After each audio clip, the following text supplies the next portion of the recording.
See, I have imparted to you laws and rules, as the Lord my God has commanded me, for you to abide in the land that you are about to enter and occupy.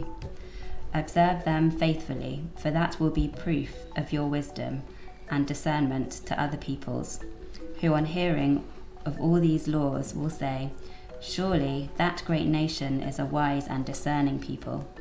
For what great nation is there that has a God so close at hand, as is the Lord our God, whenever we call upon him? Or what great nation has laws and rules as perfect as all this teaching that I set before you this day?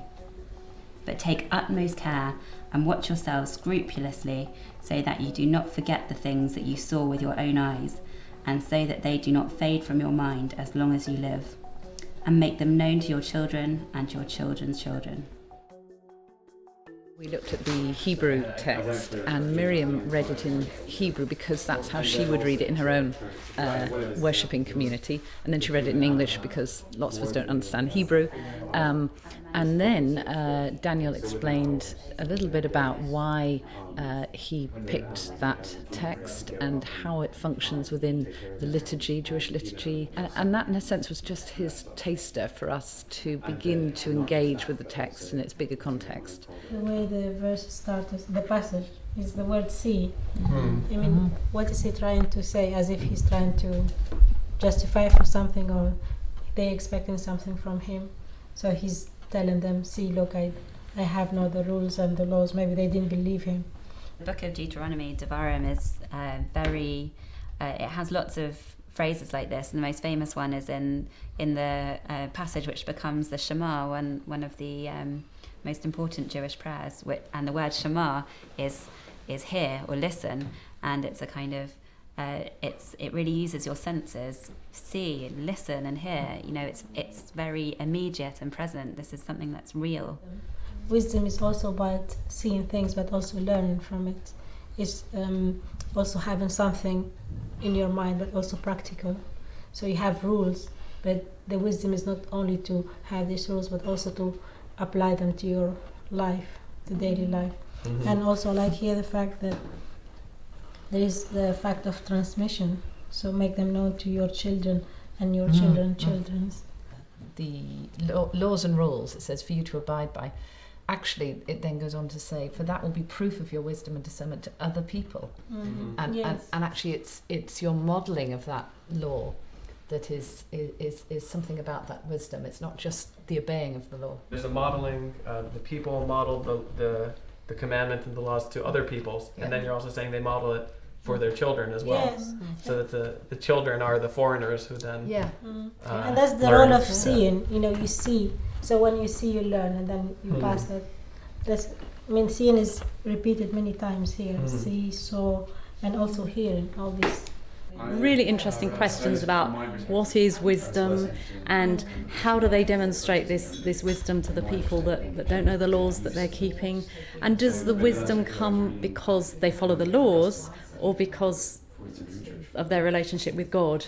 I think when you are looking at texts like that round the table together, it stops you sort of assuming that you know what a text means, because it asks questions about it, and it also broadens your own understanding. Yes, true of somebody else's text, of another tradition's text, but often of your own. You come away thinking, I've read that text so often, I know it well, and I never thought of that about it. I can really see how it works to pass them on to your children, because they've kind of grown up in the atmosphere of observing them and seeing you observe them.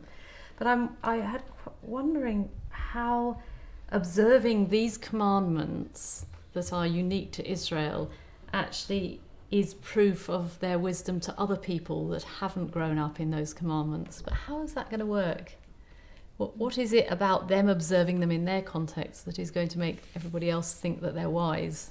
That throws a lot of emphasis on the seeing again, because if they're outside the community, they're not participating, they're not doing, they're literally watching.